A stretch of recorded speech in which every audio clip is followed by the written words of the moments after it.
కాంగ్రెస్ బహిష్కృత నేత ఎమ్మెల్సీ తీన్మార్ మల్లన్న తీరు వివాదాస్పదంగా మారింది. తాజాగా మరో దుమారానికి తెరలేపారు.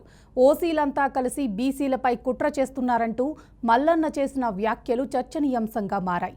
ఇటీవల కవితపై అనుచిత వ్యాఖ్యలతో రచ్చలేపిన మల్లన్న ఇప్పుడు మరోసారి వివాదాస్పద వ్యాఖ్యలు చేశారు. కొన్ని సామాజిక వర్గాల మొత్తాన్ని అంటగట్టి కక్షగట్టినట్లుగా మాట్లాడటం సరికాదన్నారు.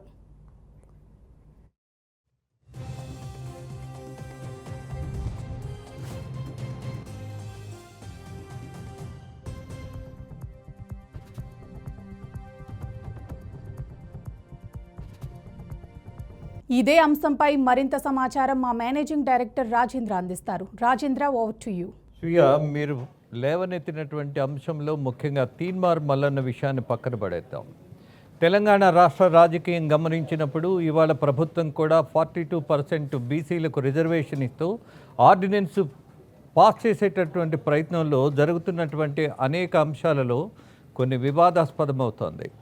కారణం, మొత్తం అన్ని రాజకీయ పార్టీలు బీసీ నినాదంతో ఎలాంటి లబ్ధి పొందాలి అన్నటువంటి ప్రయత్నం సుదీర్ఘకాలం నుంచి జరుగుతూనే ఉంది. ఇది దశాబ్దాల కొద్దీ కొనసాగుతూనే ఉంది. ఎక్కడ ఫలితాలైతే సాధించలా. బట్ ఎప్పుడు ఎక్కడ ఏ పార్టీకి అవసరమైతే బీసీ నినాదాన్ని భుజానేసుకొని వీళ్ళే నిజమైనటువంటి బీసీ ఉద్ధారకులుగా క్లెయిమ్ చేసేటటువంటి ప్రయత్నం నిత్యం జరుగుతుంది. బట్ ఫలితం శూన్యం మాత్రమే. కారణం ఏంటి అనంటే, రాజ్యాంగం ప్రకారం 50% రిజర్వేషన్స్ దాటకుండా ఉండాలి ఎప్పుడైనా రిజర్వేషన్ పాలసీలో అన్నది మన రాజ్యాంగం. అలాగే చట్టబద్ధమైనటువంటి నియంత్రణ ఉన్నది.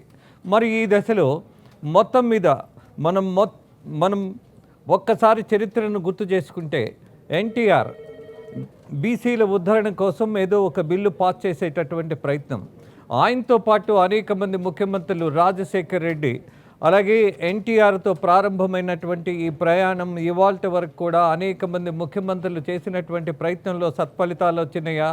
రాలేదు. రాబోవు అన్నటువంటి ఆలోచన కూడా రాజకీయ పార్టీలకు కొంత అంతర్గతంగా ఉంటుంది. కానీ చేసినటువంటి ప్రయత్నం తప్ప అనంటే తప్పు కానే కాదు. బట్ ఫలితం వస్తుందా లేదా, ఎలా ఫలితం సాధించాలి అన్న దాని మీద మాత్రం దృష్టి లేదేమో అన్నటువంటి అనుమానం కలుగుతోంది. కారణం ఏంటి?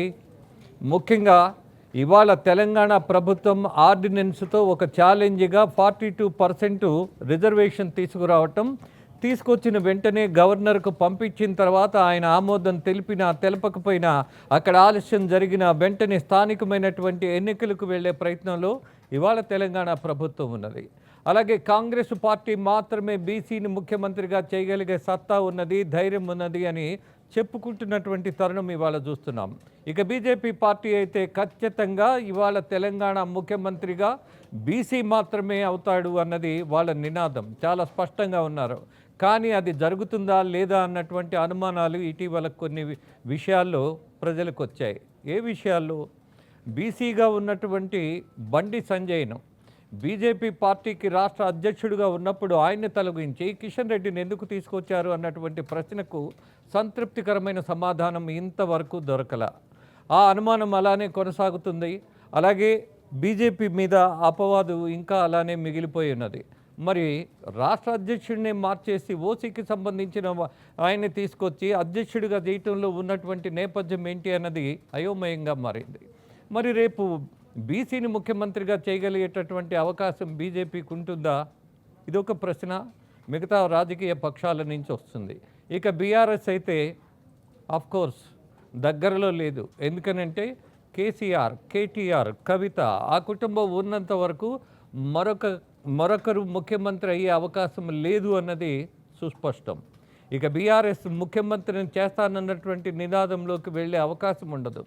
మరి అన్ని రాజకీయ పార్టీల యొక్క ధోరణి గమనించినప్పుడు ఇవాళ బీసీ సంఘాలు డిమాండ్ చేస్తున్నట్టుగా, ప్రయత్నం చేస్తున్నట్టుగా ఫలితాలు వస్తాయా? వచ్చే అవకాశం ఉందా? ఎలా జరుగుతుంది? మరి తమిళనాడులో ఈ 50% దాటారు కదా రిజర్వేషన్స్లో అన్నటువంటి ఒక చర్చ కూడా ఇవాళ ముందుకు వస్తుంది. కానీ అక్కడ ప్రత్యేకమైనటువంటి పరిస్థితుల్లో మాత్రమే సాధ్యపడింది. అది మళ్ళీ పునరావృతం కాగలదా, అవుతుందా, కుదురుతుందా అని అంటే, ఇవాళ బీజేపీ కేంద్ర ప్రభుత్వంలో ఉండగా ఈ బీసీలకు సంబంధించినటువంటి బిల్లు 9th షెడ్యూల్ని తీసుకొచ్చి దాన్ని పాస్ చేయాలనంటే బీజేపీ సుతరాము ఒప్పుకునే పరిస్థితి ఉండదు.